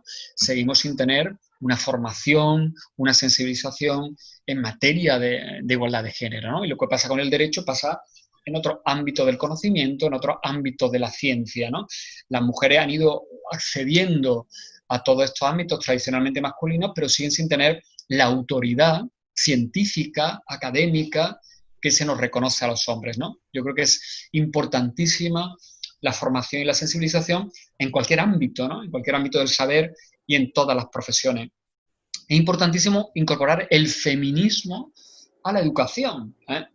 E incorporar el feminismo a la educación supone recuperar y darle valor a la genealogía feminista, al pensamiento feminista, es decir, a todo lo que de construcción teórica, filosófica, política ha generado durante más de 3 siglos el pensamiento feminista, y por supuesto también, ya que estamos hablando de hombres, pues sería interesante rescatar a esos poquitos hombres que, haberlos ha habido, aunque hayan sido pocos, que a lo largo de la historia se han posicionado al lado de las mujeres, ¿no?, como puede ser el caso de John Stuart Mill, que aparece en esa fotografía. Es también urgentísimo desde el punto de vista educativo que empecemos a encontrar otros referentes, ¿no? Yo creo que esta quizás es una de las partes más complejas, porque sin duda cuesta muchísimo trabajo en el espacio público, en el espacio de los personajes mediáticos, encontrar hombres que escapen a ese modelo tradicional. Pero los hay, ¿no? Afortunadamente cada vez los hay más y cada vez empieza a ser más fácil encontrar, pues, personajes famosos, actores o incluso algún político, algún personaje con relevancia en el ámbito de la televisión, o incluso hombres que están haciendo determinadas actividades que tradicionalmente se han considerado no masculinas, que nos pueden servir, sobre todo pensando en la educación de los más jóvenes, como otro tipo de espejos, ¿no? De tal manera que los chicos no sigan mirándose necesariamente en el futbolista machito de turno o en el cantante de reggaetón de turno, ¿no? Resumiendo mucho, ¿no?, lo que deberían ser los grandes objetivos de esa transformación masculina, pues yo entiendo que pasarían por esos 5, podemos decir, esos 5 pasos, ¿no?, fundamentales. Primero, esa labor de concienciación, es decir, si no tenemos conciencia de género, lo cual supone que los hombres también tengamos en cuenta que la masculinidad se construye desde la cultura, desde lo político, y que eso supone una serie de mandatos que nos generan también terribles consecuencias a nosotros como sujetos. Si no partimos de esa toma de conciencia, pues difícilmente vamos a iniciar, ¿no?, cualquier proceso de transformación. En segundo lugar, este proceso nos tiene que llevar a renunciar a privilegios y a asumir determinadas responsabilidades que hasta ahora no hemos asumido. Entre otras cosas, asumir nuestra responsabilidad en el cambio, en la lucha por la igualdad, el no seguir entendiendo que esto está fuera de nosotros, ¿no?, que esto no tiene que ver con nosotros. Ese objetivo, en tercer lugar, de paridad en lo público y en lo privado. Es decir, tenemos que compartir espacios de responsabilidad en lo público y también en lo privado. Y, por supuesto, lo privado sigue siendo hoy por hoy un espacio de responsabilidades que caen fundamentalmente y de manera tremendamente gravosa en las mujeres. Creo también, en cuarto lugar, que es necesario construir nuevos imaginarios colectivos. Por eso yo creo que la cultura tiene un papel muy importante en ofrecernos otros espejos, en ofrecernos otros referentes. Es muy importante darle voz y presencia a las mujeres creadoras para que también los hombres vayamos viendo otras miradas sobre la realidad que durante tantísimo tiempo han sido solo miradas masculinas. Y en último lugar, yo creo que hace falta acción política, es decir, no creo que baste con simplemente el compromiso personal, ¿no? O la acción meramente individual de cada uno de nosotros para que efectivamente se produzca un cambio, ¿no? Esta cuestión, ¿no?, que con mucha frecuencia se plantea y a mí me la preguntan y da lugar a muchísimos debates, ¿no? Bueno, ¿qué pasa con los hombres y el feminismo, ¿no? ¿Puede un hombre ser feminista? ¿No puede? ¿Solamente esta es una lucha de las mujeres? Bueno, yo creo que efectivamente los hombres tenemos muy complicado de ser feministas porque, claro, tenemos una mochila a nuestra espalda tremendamente pesada de lo que esa cultura machista ha ido, de alguna manera, hemos ido inoculando, ¿no?, en nuestro ser, ¿no? Yo siempre digo que estoy en un proceso a nivel personal e individual donde creo que, bueno, pues me tiraré toda la vida tratando de revisarme, ¿no? Y me faltarán seguramente años, ¿no? Pero yo creo que sí, que los hombres podemos ser, bueno, compañeros, ¿no?, en esa lucha. Creo que es importantísimo que aprendamos, que escuchemos de las mujeres feministas y del feminismo, algo que no es tampoco muy habitual que hagamos. Por supuesto, tenemos que tener mucho cuidado de no usurpar la voz y el protagonismo que deben tener las mujeres en esta lucha. Creo que es importantísimo, decía antes, abandonar esa resistencia pasiva en la que están muchísimos hombres, y creo que el papel esencial en cuanto a la tarea más inmediata pues sería trabajar con otros hombres, ¿no? Es decir, a mí cuando me preguntan qué puedo hacer yo de cara a esta transformación, pues creo que mi papel fundamental es no, por supuesto, dirigirme a las mujeres o trabajar con mujeres, porque creo que ellas ya lo hacen mucho mejor que yo y tienen además toda una serie de referentes con las que tienen que trabajar, ¿no? Yo creo que mi papel, que podría ser en alguna medida importante, ¿no?, sería el de justamente dirigirme a los hombres, interpelar a los hombres y trabajar, ¿no?, por construir otro modelo de masculinidad, ¿no? Y caben muchísimas iniciativas, ¿no? Yo creo que es importante, ¿no?, que dentro de las políticas públicas de igualdad de género se incorporen iniciativas que vayan dirigidas a los hombres, ¿no? Es el caso, por ejemplo, de la que lleva más tiempo en nuestro país funcionando, que es la del Instituto Vasco de la Mujer, la iniciativa Gizonduz. Es importante adoptar medidas concretas que traten de introducir cambios incluso en nuestra manera de gestionar los tiempos y las vidas personales. Por eso creo que es muy importante, ahí os pongo, ¿no?, la ampliación del permiso de paternidad. Es importantísimo que los hombres empecemos a reaccionar, por ejemplo, frente a realidades tan continuas, desgraciadamente, como la que os pone de manifiesto ese cartel, ¿no? Toda esa cantidad de eventos, espacios en los que tradicionalmente no hay mujeres o hay un número mínimo de mujeres. No, por supuesto que las mujeres permanentemente están criticando, ¿no?, y cuestionando y censurando ese tipo de actividades, pero yo creo que deberíamos ser los hombres los que tendríamos que tener una actitud crítica con respecto a este tipo de espacios, ¿no? Y por supuesto, siempre que tengamos la oportunidad, pues negarnos, no solamente de denunciar, ¿no?, este tipo de exclusión de las mujeres, sino también negarnos a estar, a participar y a ser cómplices de actividades y de espacios en los que no se cuenta con esa mitad, ¿no?, de la ciudadanía que son las mujeres. Y luego creo que es muy importante, y antes lo apuntaba un poco de pasada, el que pongamos el foco en la educación sexual, ¿no? Yo creo que ahí tenemos un ámbito de trabajo que no se ha abordado en nuestro país de manera conveniente y creo que está en el origen, ¿no?, de muchas de las situaciones tóxicas que se están planteando entre los más jóvenes, ¿no? Yo creo que finalmente, y con esto concluyo, no creo que necesitemos, ¿no?, hombres nuevos, en ese sentido de las nuevas masculinidades que antes yo criticaba, sino que tenemos que construir otro tipo de humanidad, ¿no? Yo creo que ese es el gran reto que en estas sociedades tan complejas tendríamos que plantearnos, ¿no?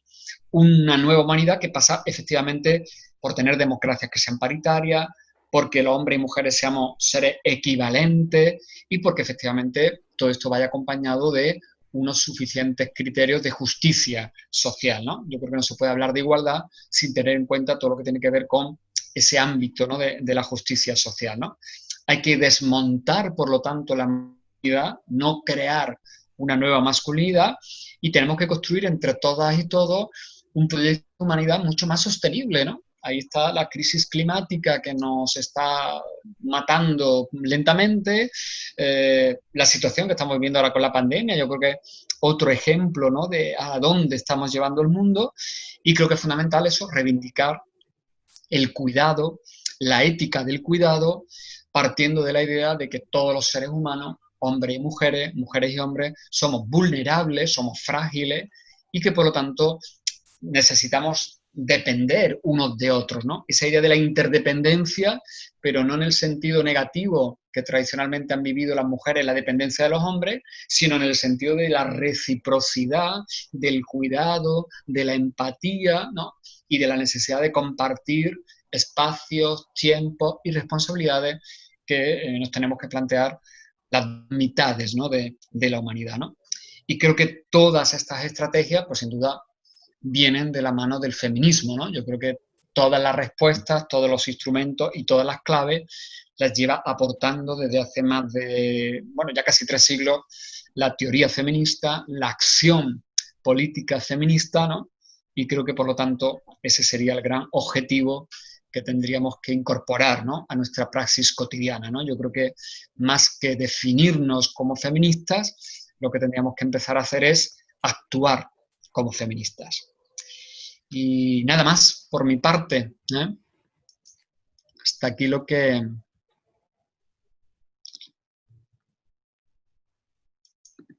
Bueno, pues mientras vas quitando el Sí. compartir la pantalla, Octavio, yo... Ahí, vale, ahí, perfecto. Ya, bueno, ¿no? agradecerte muchísimo porque has contado muchas cosas en un tiempo récord, ¿no? Y nos has hecho como ir pasando en cada diapositiva por muchísimas reflexiones. Yo simplemente quería preguntarte algo, ¿no? Sí. Bueno, me ha gustado mucho, ¿no?, esta frase de que lo contrario del feminismo es la ignorancia, y por lo tanto ahí estamos todos y todas, porque esto es ignorante, ¿no? A mí me preocupa mucho cuando hablabas de esta dicotomía entre la cuarta ola feminista y esta realidad emergente que estamos viviendo y con la que estamos conviviendo las que nos dedicamos a la actividad política. Yo como responsable junto con Rosa, ¿no?, del área de igualdad del Consell, tengo que soportar en cada plenario, pues esto, ¿no?, los feminazis, o que estamos ahí montando nuestros chiringuitos. Me preocupa muchísimo el tema del negacionismo, ¿no?, de estas corrientes de ultraderecha con las que estamos conviviendo. Y me preocupa porque además están utilizando a mujeres dentro de sus grupos para ser portavoces de mensajes muy preocupantes. Entonces, no sé cuál es tu opinión respecto a la mejor forma en los ámbitos públicos y de debate político que podemos trabajar con estas personas, ¿no? Porque estamos desde el cordón sanitario, que bueno, no discutiré contigo, es obvio porque hay datos, pero a la vez tienen ahí una plataforma de conseguir estar en ese mensaje de negación, que entonces dices, bueno, pero no. Entonces, poner datos sobre la mesa no sirve, ningún argumento que utilices, tienes ahí como un frontón, ¿no? El cual, entiendo, sí. Me gustaría mucho saber cuál es tu opinión esa impotencia, ¿no?, que genera, ¿no?, esa situación. Sí, claro, entiendo lo que me cuentas y claro, y las que estáis ahí en primera línea política, pues lo sufrís mucho más, ¿no? Pero podemos trasladarlo a otros muchos ámbitos donde, no sé, por ejemplo, en la universidad, pues también hay, ¿no?, como una tendencia a eso, a cuestionar, ¿no?, simplemente el que tú puedas dedicarte, ¿no?, como investigador a determinados temas que inmediatamente se devalúan, ¿no? Entonces tienes que estar permanentemente justificándote y argumentando, ¿no? Entonces, claro, ¿qué ocurre? Yo veo ahora mismo una situación especialmente problemática que tiene que ver sobre todo con estos espacios donde ahora mismo parece que se desarrollan buena parte de estos debates, entre comillas, que son, por ejemplo, redes sociales o incluso medios de comunicación, donde efectivamente no se dan las condiciones para la serenidad y para la aportación de argumentos que exigen cuestiones tan complejas como las que estamos abordando, ¿no? Porque claro, ¿por qué es tan complicado en muchos casos que se acepten, ¿no? Por buenos o determinados argumentos, determinadas estadísticas, porque son argumentos, incluso estadísticas, que requieren una contextualización, una explicación de determinados matices. No es algo que rápidamente tú lo puedas resolver con un tuit o con un eslogan o con un titular, ¿no? Sino que requiere todo un proceso, porque claro, supone realizar ese análisis crítico, como yo antes decía, conlleva situarse en esa clave de feminismo como teoría crítica, y eso evidentemente exige, incluso yo diría que hasta un esfuerzo intelectual, que claro, lógicamente no es el que hoy prima en los contextos de la lucha política partidista o en las redes sociales, ¿no? O en determinados espacios de confrontación, ¿no? Entonces, claro, yo no tengo claro cuál es, ¿no? la mejor alternativa para luchar contra eso, ¿no? Yo, por ejemplo, en el ámbito en el que yo más me muevo, lógicamente, que es el ámbito más educativo, ¿no? Y frente a determinadas resistencias que yo a veces también encuentro, pues incluso en el mismo aula, ¿no? O con colegas y compañeros, ¿no? Yo el único elemento que a mí sí que me sirve, ¿no? Como para darle, bueno, como más solidez científica, ¿no? Entre comillas, a mis planteamientos, porque si no, inmediatamente todo el mundo te dice que estás haciendo ideología, ¿no? O que esto no tiene nada que ver con la ciencia, es lo que tú apuntabas antes, basarme en la realidad de los datos, ¿no?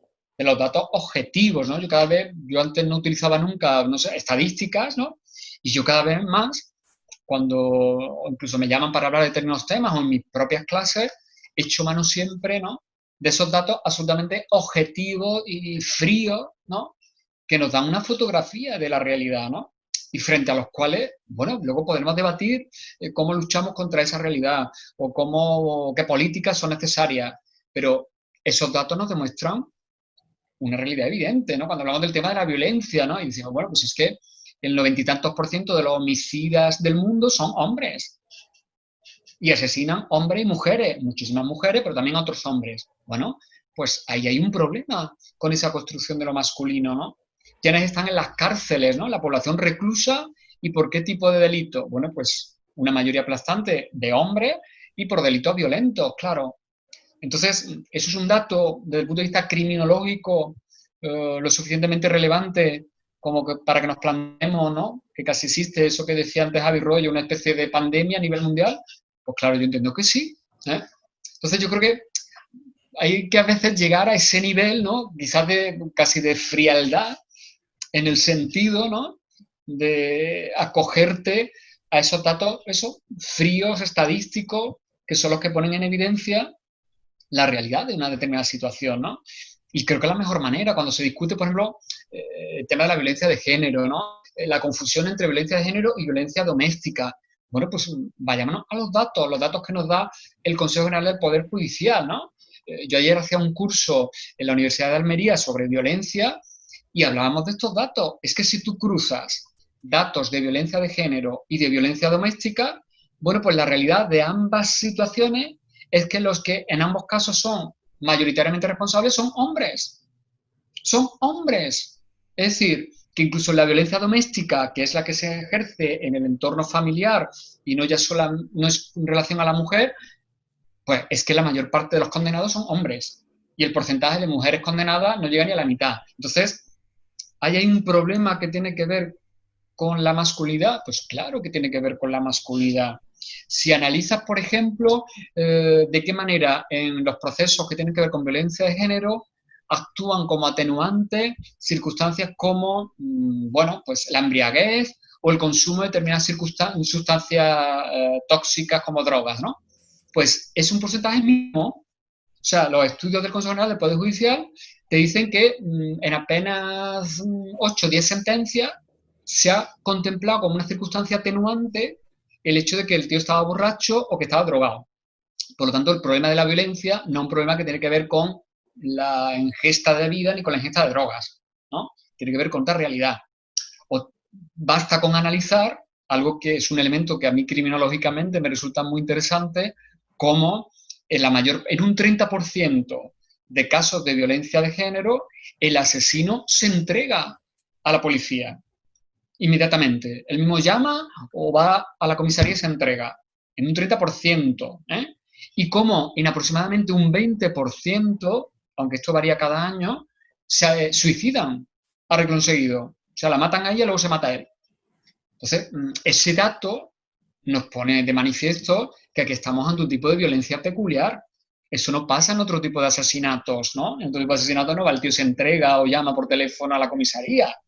Pero pasa aquí porque esto tiene que ver, no son crímenes instrumentales, son crímenes que tienen que ver con esa construcción, ¿no? De lo masculino, de la relación interpersonal de dominio con respecto a la mujer, ¿no? De la frustración que además genera en muchos hombres perder ese estatus de poder, ¿no? Entonces, yo creo que hay que, claro, pero este pensamiento que estamos aquí poniendo sobre la mesa es un pensamiento más complejo, ¿no?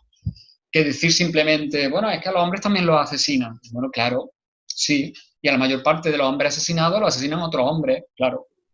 Esa es la contestación, lógicamente, ¿no? Pero sí es cierto que comparto contigo esa impotencia, ¿no? Que me imagino que a nivel político será mucho más evidente porque, bueno, estáis en unos tiempos y en unos contextos donde no tenéis, por ejemplo, ¿no? Un espacio como este de una mayor reflexión, ¿no? Y de una mayor tranquilidad, ¿no? Por eso yo siempre digo que en los espacios que tengamos tenemos que hacer mucha pedagogía, ¿eh? Con todos estos temas, ¿no? Lógicamente en Twitter, en redes sociales es muy complicado hacer pedagogía, ¿no? Porque además el ruido que hay no te lo permite. Pero sí que en cualquier espacio que podamos tener, educativo, de socialización, hacer mucha pedagogía, es decir, y no caer en el juego, que también hay el patriarcado muy listo, de entrar en esa provocación que nos lleva a entrar en esa especie de batalla, ¿no? De unos contra otros, de unas contra otras, ¿no? Sino frente a esa provocación, responder, a ser posible, desde la serenidad, aunque yo sé que a veces es complicado mantener la serenidad, pero al menos tratar de responder con una cierta, bueno, tranquilidad, la tranquilidad que te dan los argumentos, ¿no? Lo más racionales posibles, ¿no? Pero no se me ocurren, ¿no? Estrategias, ¿no?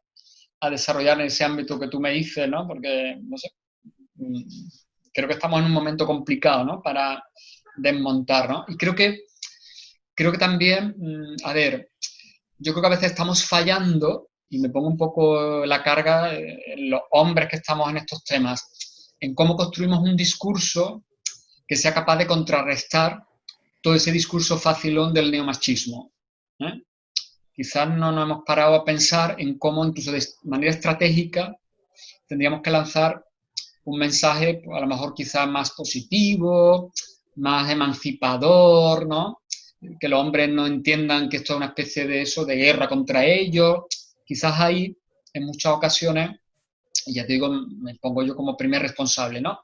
Hemos lanzado un mensaje quizás demasiado, o sea, poco seductor, ¿no? Aunque lo de la seducción aquí es muy relativo, pero me refiero frente a lo seductor que puede ser ese mensaje neomachista, que además es muy populista y que es muy emocional, ¿no?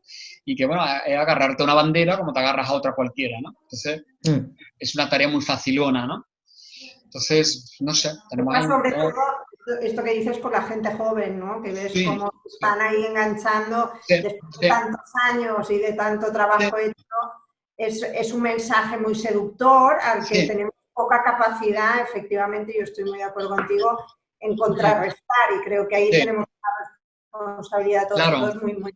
claro, yo creo que, Porque fíjate, no debemos dar por hecho que hay cosas que son evidentes, que todo el mundo las está compartiendo como evidentes, sino que claro, realmente claro, están en riesgo ahora mismo sí, considerable, ¿no? Y la sí, crisis económica y social claro, provocada por el COVID no claro. nos va a ayudar. Es un campo abonado para que todo este tipo de discursos florezcan, ¿no?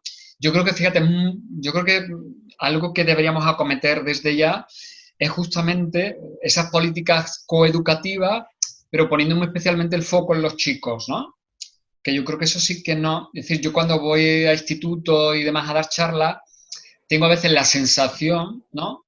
De que ellos se sienten como que, bueno, ese tipo de historia no va con ellos, ¿no? Porque además, más tradicionalmente, pues claro, se ha trabajado con el tema de las mujeres, la situación de las mujeres, un poco el empoderamiento, ¿no? Podemos decir, de las chicas. Y entonces ellos se sienten, ¿no? Incluso como se sitúan en los espacios, ¿no? Que se sitúan allá al final del aula, ¿no? Como si aquello no fuera con ellos. Y entonces creo que en parte, ¿no? Más allá de su propia actitud personal, es que tampoco hemos desarrollado estrategias educativas que pongan el foco en qué les está pasando a ellos, ¿no? Y entonces creo que es muy importante ir haciendo actividades que pongan el foco en ellos, ¿no? No en el sentido de culpabilizarlos, porque si no ya te los vas a poner en contra, sino en el sentido de trabajar con ellos, pues todo eso que hemos dicho antes, ¿no? El tema de la afectividad, de la sexualidad, del tema, por supuesto, del porno, en fin, de los imaginarios, Entonces, creo que eso es un trabajo ahí por hacer, ¿no? En el ámbito de la coeducación. Y yo tenía también una pregunta Sí. que tú, bueno, ahora que estabas con los datos, yo pensaba, y también relacionada con lo que decías de la coeducación, ¿no? Sí. Que es cierto, por otra parte, que tú has comentado que ha habido un momento que has comentado, yo no tengo que ponerme a dar charlas para las mujeres, Claro, ¿no? claro. Sí. Pero te das cuenta, me imagino que al final la mayoría son mujeres que que asisten. Claro. ¿No? Sí, O sea, claro. ahí también hay todo un abanico Sin de duda. varones que no están en este extremo, ¿no? Claro. Reaccionario, pero que tampoco Sí, no que no den sé. el paso, ¿no? De sentirse interpelados, ¿no? Efectivamente, Claro, efectivamente. claro, eso que dice, claro, permanentemente. Mira, os cuento una anécdota que yo siempre cuento, ¿no? Cuando yo hace 2 años saqué el librito este del hombre que no deberíamos ser, bueno, pues hice un montón de presentaciones, me llamaron de un montón de sitios y claro, ¿qué ocurría? Pues la mayor parte de este tipo de actos, lo que había era un montón de mujeres en los actos que yo siempre decía, digo, pues si yo lo que quiero es que haya tíos que se enteren de lo que estoy diciendo. Y luego era muy curioso, porque cuando empezaba el momento de que venían a que le dedicaras el libro, la mayor parte de las mujeres te decían, dedícaselo a mi marido, o a mi novio, o a mi hijo, ¿no? Es decir, ellas estaban así y eran un poco emisarias, ¿no? Porque luego les gustaría, no sé si al final lo consiguieron, que el libro lo leyera el hombre que tienen en su casa, ¿no? Y sí, efectivamente, ahí hay una barrera que tampoco hemos sido capaces todavía de romper con ella, ¿no? Y ahí hay que hacer todavía un trabajo, por eso te digo, de movilización, por así decirlo, de los hombres, para que entiendan que esto también es un tema suyo, ¿no? Lo mismo que acuden a otro tipo de convocatorias, Sí, que entiendan que igual. esto no es una cosa de mujeres, ¿no? Ni No, de... acuden a una convocatoria sobre nuevas tecnologías o Claro, sobre nuevas energías renovables, ¿no? claro, claro. Y Entonces, bueno, yo creo que ahí, yo creo que es muy importante, yo creo que hay mucho, yo creo mucho al menos, en la capacidad que cada uno pueda tener de movilización en nuestro entorno cercano, ¿no? Es decir, esa idea de que, bueno, pues yo voy a tratar de arrastrar hacia esta historia, bueno, pues a una serie de hombres que puedan estar en mi entorno, ¿no? Es decir, si cada hombre asumiera ese compromiso, ¿no? De tratar de implicar, ¿no? A quienes tiene más o menos cercanos, ¿no? Y de moverlos, ¿no? Movilizarlos hacia esto, bueno, pues iríamos generando ahí un caldo de cultivo, yo creo, interesante, ¿no? Actuar ahí como en esa cadena, ¿no? ¿no? Cosa que, bueno, las mujeres lo habéis hecho en muchos momentos y en muchos sentidos, ¿no? Generar esas redes, ¿no? efectivamente. Al Es final una que, va tirando de otra, ¿no?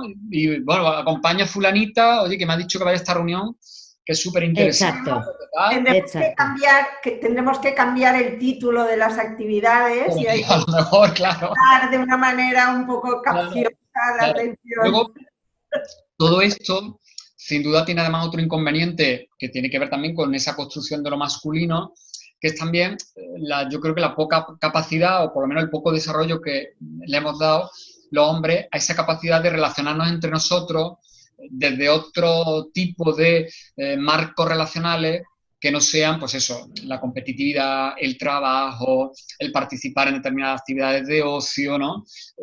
Todo eso que tiene que ver con una comunicación más emocional, más interpersonal, yo creo que todavía entre los hombres sigue teniendo, hay unas barreras como muy potentes que nos impiden, ¿no? Lograr una comunicación que a veces podría ser la clave para enganchar a muchos hombres en esta historia, ¿no? Que tiene que ver más con lo personal, lo afectivo, ¿no? Quizás si los hombres tuviéramos eso, menos rigidez, ¿no? En nuestra manera de relacionarnos entre nosotros, pues también eso facilitaría el camino para que los hombres pudiéramos ir sumándonos, ¿eh? Pero claro, tendemos a tener esa rigidez tan poco emocional, ¿no? Esa máquina, ¿no? Especie de máquina, ¿no? Que ni siente ni padece, parece en ocasiones, ¿no? Y claro, ahí es muy Y, complicado, ¿no? y que se Establecer construye, lazos de empatía, ¿no?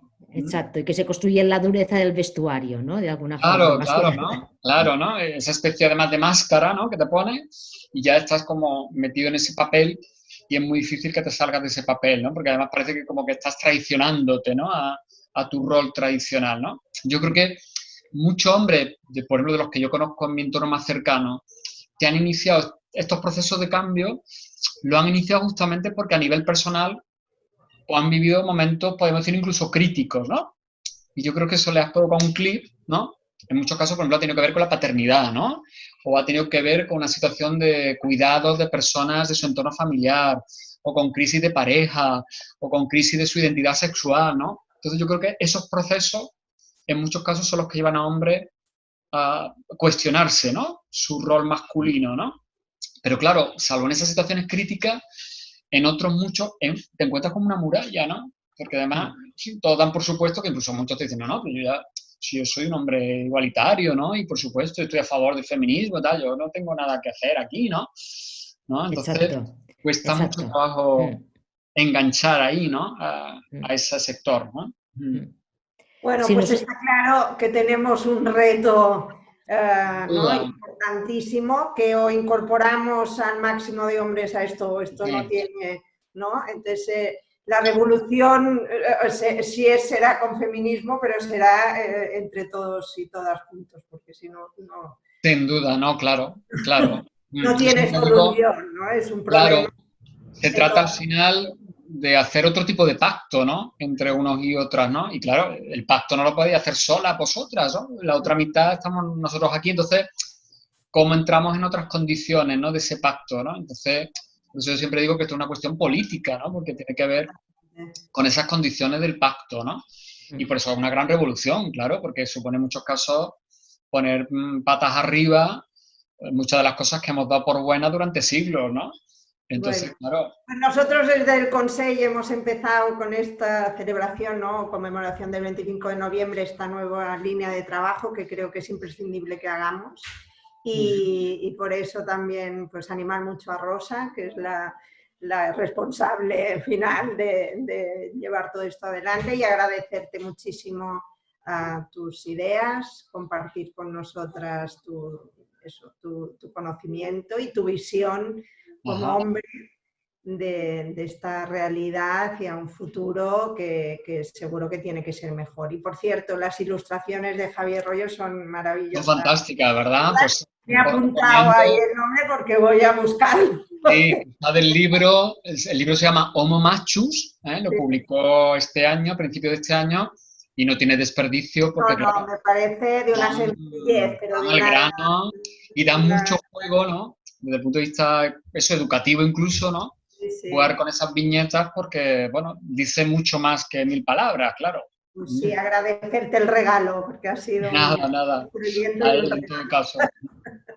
Pues Muy nada, bien. gràcies, Rosa. No sé si vols afegir... No, muchas gracias. Al principio la gente no podía seguirlo porque no estaba en directo, pero como vamos a ponerlo en el YouTube Genial. del Consejo y quedará, ¿no? Por lo tanto, más gente podrá seguir toda la charla.